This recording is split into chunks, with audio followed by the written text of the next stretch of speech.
Assalamualaikum warahmatullahi wabarakatuh. Selamat datang kembali di channel saya. Kita kembali lagi ke video pembelajaran ya. Kita kembali lagi untuk belajar di masa pandemi seperti saat ini melalui video pembelajaran ini. Semoga kita semua selalu dalam keadaan sehat dan tidak sedang sakit, apalagi terpapar virus yang sedang mewabah menjadi pandemi, termasuk di negeri kita tercinta ini. Kita berdoa mudah-mudahan semua semoga pandemi ini akan segera berakhir. Nah, terima kasih karena sudah ikut pembelajaran di dalam video ini. Kemudian terima kasih juga sudah mengirimkan tugas di materi sebelumnya ya, yang sudah mengirimkan di grup PD. Terima kasih. Yang belum mengumpulkan, tetap saya tunggu untuk pengumpulan tugasnya di grup WhatsApp ya. Nah, materi kita selanjutnya yaitu pengenalan objek query.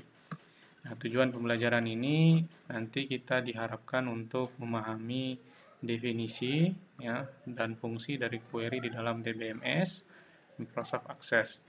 Kemudian menerapkan objek query pada Microsoft Access. Kemudian selanjutnya kita masuk ke materi pengertian query. Ini sebenarnya sudah ada sedikit pembahasan mengenai query ya, di materi sebelumnya, dan ini kita lanjutkan.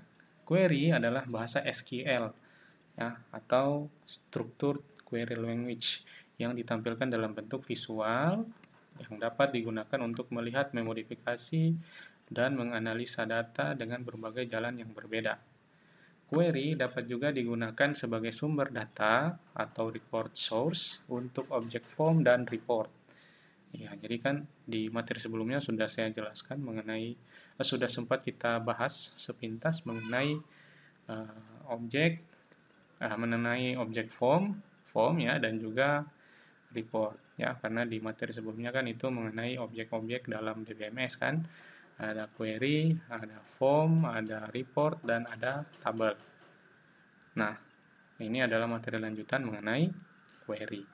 Kita akan bahas satu-satu, query itu apa, form itu apa, dan juga report. Nah, sekarang adalah query. Dengan query kita dapat mengolah dalam banyak tabel menjadi satu informasi yang kita inginkan. Hal penting yang harus diperhatikan adalah query tidak sama dengan tabel. Iya. Jadi, walaupun query dalam mode datasheet hampir sama tampilannya dengan tabel, namun query tidak dapat digunakan untuk menyimpan data sebagaimana tabel, karena memang sumber data dari query adalah dari tabel. Jika sumber data dan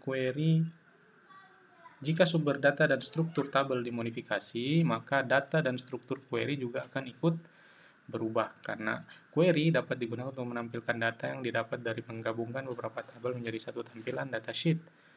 Salah satu keunggulan query adalah ia dapat menggunakan rumus atau formula yang terdapat di dalam akses, serta dapat pula menggunakan fungsi buatan sendiri yang telah dibuat di dalam makro maupun modul VBA. Jadi modul VBA ini adalah modul Visual Basic yang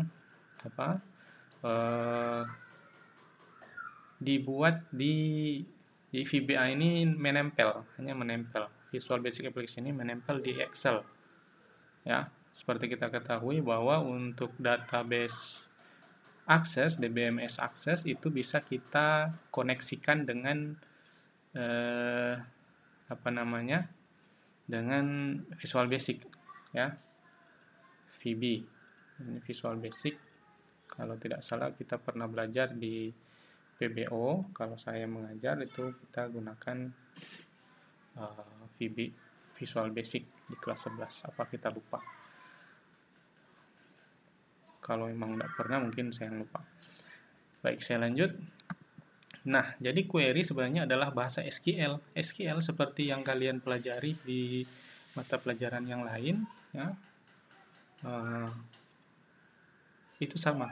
Tapi untuk query untuk SQL di Access itu tidak eh, itu ditampilkan, ya, diedit, diisi, ya, dibuat dengan menggunakan bentuk dalam tampilan bentuk visual, ya. Jadi kalau di MySQL, kalau kita pakai Zoom, SAM, itu kan masuk ke phpMyAdmin, kemudian masuk MySQL, dan seterusnya, ya. Nah, ini kita sudah bentuk tampilan visual karena digunakan di dalam Microsoft Office Access, ya. Nah, jadi query ini dia bisa juga dijadikan sebagai sumber data untuk ditampilkan pada form, ya. Jadi dia sebagai perantara atau bisa kita gunakan sebagai pemanggil data. Nah, jadi tabel, kemudian dari data dari tabel kita buatkan query-nya, nanti dari query baru kita tampilkan pada form dan juga report, ya, form dan juga report, ya. Nah, tampilannya seperti apa? Tampilannya seperti ini. Misalnya ini kan tabel, ya, ini tabel. Ini tabel biodata siswa, ini tabel data pegawai. Nanti kalau kita buatkan query, nanti akan muncul lagi di sini. Nah, ini kita pilihkan, yang kita pilih adalah all access object. Jadi mau tabel, mau form, mau report, mau query, semua akan tampil di sini. Nah, bagaimana cara membuat query nanti akan kita pelajari, ya. Baik, saya lanjut. Nah, dengan query kita dapat mengolah data dalam banyak tabel menjadi satu informasi yang kita inginkan. Ya, di query itu tampilannya mirip dengan tabel. Ya, kalau query tampilannya mirip dengan tabel, tapi bedanya query tidak bisa kita edit seperti ini. Kita edit, bisa kita edit. Ya, isi dari masing-masing field ini bisa kita atur. Nah, kalau di query itu tidak bisa kita atur. Ya, tidak bisa kita atur. Kenapa? Karena query hanya mengambil data dari tabel. Jadi dari tabel ini, query hanya mengambil data dari tabel. Jadi ketika tabel kita rubah isinya maupun fieldnya, maka otomatis query juga akan ikut berubah. Untuk membuatnya itu sama, bisa mengaturnya lewat design view dan juga data sheet view, ya, design view maupun data sheet view. Ya, saya lanjutkan.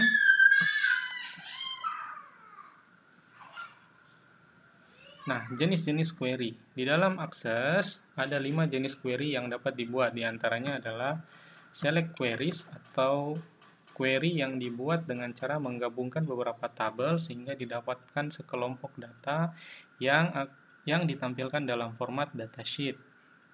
Dengan select query, Anda dapat melihat data berdasarkan kriteria tertentu, mengkalkulasi penjumlahan, nilai rata-rata, dan lain-lain. Select query adalah jenis query yang paling umum dan sering digunakan. Ya, jadi kemungkinan juga nanti di materi kita akan kita bahas yang kita pakai ialah jenis select query. Nah, kayaknya itu menjadi default dari query ketika kita buat query baru.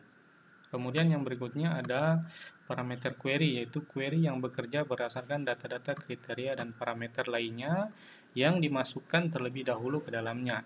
Ciri utama query jenis ini adalah pada saat query dijalankan pertama kali, akan muncul dialog box atau kotak dialog yang meminta Anda untuk mengisi data-data yang diperlukan, misalnya kriteria ataupun nilai tertentu.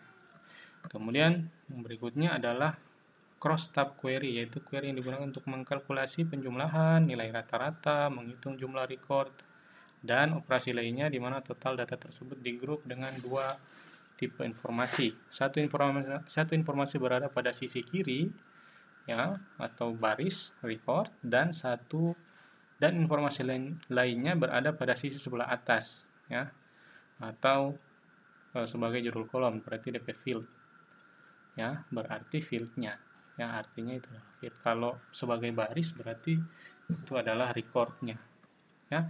Kemudian yang berikutnya adalah action queries, yaitu query yang digunakan untuk membuat, merubah, dan memodifikasi suatu data dan struktur tabel. Terdapat 4 jenis action query, yaitu delete query. Nah, ini action query. Jenis action query ada 4 jenis juga ya, terbagi menjadi 4. Yaitu delete query digunakan untuk menghapus record berdasarkan kriteria tertentu. Kemudian ada update query digunakan untuk mengupdate atau memperbaharui record berdasarkan kriteria tertentu. Kemudian selanjutnya ada append query, yaitu digunakan untuk menambah record dari suatu tabel ke tabel lainnya berdasarkan kriteria tertentu. Kemudian make table queries digunakan untuk membuat tabel berikut dengan struktur dan datanya yang berasal dari satu tabel atau lebih. Kemudian yang selanjutnya adalah SQL query atau biasa disebut dengan SQL specific query, yaitu query yang dibuat secara langsung menggunakan bahasa SQL. Nah, pada prinsipnya, semua query sebenarnya dibuat menggunakan bahasa SQL, kendati pun dalam tampilannya sudah berbentuk visual. Ya, jadi bahasa SQL itu lebih banyak menggunakan script berarti. Ya. Namun, tidak semua query dapat dibuat secara langsung menggunakan mode visual ini. Khusus untuk SQL query, ini Anda hanya dapat membuatnya menggunakan bahasa SQL yang diketik langsung di mode SQL View. SQL queries ini dibagi lagi menjadi 4 jenis, yaitu union query, digunakan untuk menggabungkan beberapa field di dalam beberapa tabel menjadi satu field. Kemudian ada pass-through query, digunakan untuk menjalankan query dengan sumber data dari ODBC database ini, seperti SQL Server, Fox Pro, dan lain-lain, termasuk di dalamnya Visual Basic menggunakan ODBC database. Dengan pass-through query, kita dapat langsung terkoneksi dengan sumber data tanpa harus membuat dahulu link tabelnya. Pass-through query dapat juga digunakan untuk menjalankan stored prosedur di dalam SQL Server. Ya, jadi pass-through query ini, kalau kita belajar Visual Basic, ya kita akan gunakan ini untuk mengkoneksikan antara tampilan formnya Visual Basic dan database-nya diakses. Kemudian yang berikutnya ada data definition query, digunakan untuk membuat struktur tabel tanpa datanya, di mana struktur tabel ini kita sendiri yang mendefinisikannya. Struktur tabel berarti field-fieldnya ini yang kita definisikan sendiri. Query dapat pula digunakan untuk menghapus, mengubah, dan menambahkan indeks ke dalam tabel. Dilihat dari cara kerjanya, query jenis ini sebenarnya dapat dikelompokkan ke dalam jenis action queries. Namun, karena action queries umumnya dapat dibuat secara visual dan berhubungan dengan data secara langsung, dan data definition query ini sebaliknya, maka ia dikelompokkan ke dalam SQL queries. Dan yang terakhir adalah subquery, yaitu query yang terdiri dari query lainnya, seperti dari select queries, action queries, bahkan subquery lagi. Ya. Baik, saya lanjut. Jadi itu ada beberapa jenis-jenis dari query, ada select query, ya, kemudian parameter query, cross-tab query, action query, dan yang terakhir SQL query. Nah, di action query itu ada 4 jenis juga, delete, update, append, dan make table queries. Kemudian di SQL queries ada 5 jenis lagi, ada union query, pass-through query, data definisi query, dan subquery. Baik, sampai di situ dulu untuk pembahasan kita kali ini. Kita akan lanjutkan di video selanjutnya. Terima kasih yang sudah bergabung mengikuti video pembelajaran ini. Saya akhiri, sampai jumpa lagi di video berikutnya. Terima kasih. Assalamualaikum warahmatullahi wabarakatuh.